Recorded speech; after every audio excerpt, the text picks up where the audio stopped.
বন্ধুরা, তোমরা সব কেমন আছো? আশা করছি সব খুব ভালো আছো। তো আজকে রেসিপি হচ্ছে ইলিশ মাছ ভাপা।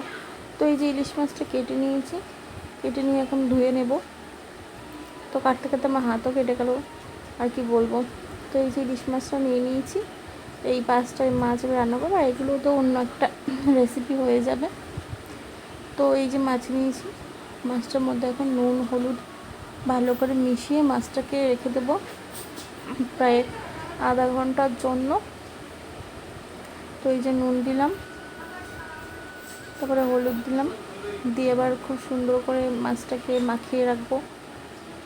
তো এই যে মা মাখিয়ে দিচ্ছিলো, মা একটু হেল্প করে দিচ্ছিলো, যেহেতু আমার হাতটা কেটে গেছিলো ওর জন্য। তো যারা চ্যানেলে নতুন আছে চ্যানেলটিকে সাবস্ক্রাইব করো, কমেন্ট করো, শেয়ার করো, আর ফেসবুক পেজটিকে ফলো করে দাও।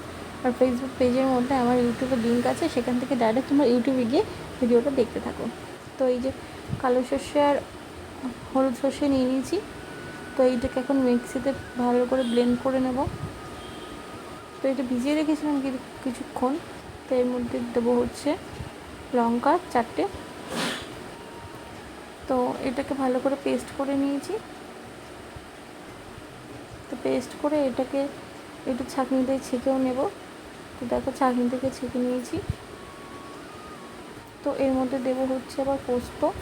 এই দেখো একটু খোসা টোসা কিছু নেই, খোসা থাকলে কিন্তু তিতো হবে।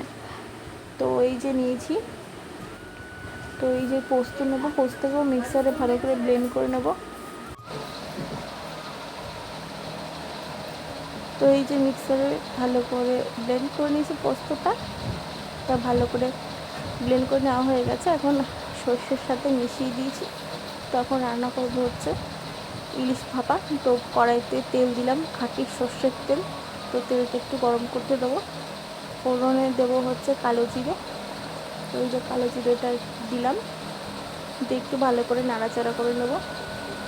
তার মধ্যে একটু নুন হলুদ দিয়ে দেবো। এই যে দিয়ে দিলাম, একটু ভালো করে নাড়াচাড়া দিয়ে দিলাম।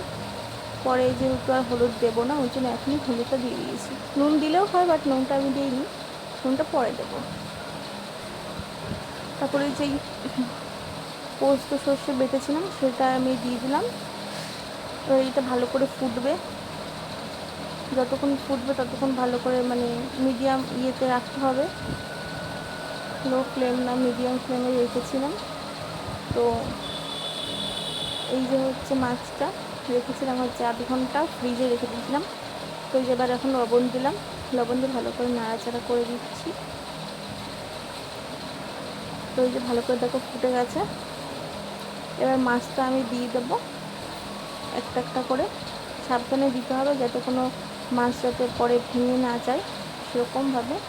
তো মাছটা আমি দিয়ে দেবো একটা একটা করে, সুন্দর সুন্দর করে মাছগুলো আমি দিয়ে দেবো।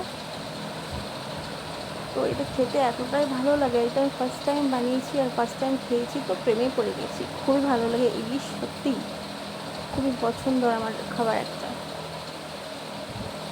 তো এই যে দিয়ে দিলাম মাছটা। তো এর মধ্যে দুটো কাঁচা লঙ্কা কেটে দিয়েছি। এবার ঢাকা দেবো। দেখো ফ্লেম মিডিয়ামে আছে।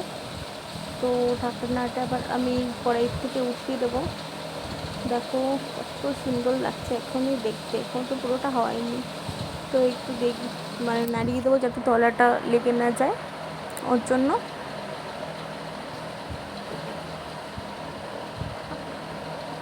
তো এই যে দেখছিলাম ওটা চেক করে যে নরম হয় আছে না শক্ত, তো এখনও হয়নি। তো দেখো প্রায় হয়ে এসছে, কত সুন্দর লাগছে দেখতে। তো দেখো আমার সর্ষে ইলিশ রেডি হয়ে গেছে, কমপ্লিট। দেখো তেলও ছেড়ে দিয়েছে উপর থেকে। তো একটা নামিয়ে নেবো এখন। তো উপর থেকে একটু খাঁটি সর্ষের তেল দিয়ে দিলাম। তো ভিডিওটা আজকে এই অবধি, পরে আর একটা ভিডিওতে সবার সঙ্গে দেখা হবে। তো আমার এই রান্নাটা কেমন লেগেছে তোমরা কিন্তু কমেন্ট করে জানিও। তো ভিডিওটা এই অবধি, সবাই ভালো থাকো, সুস্থ থাকো, বাই।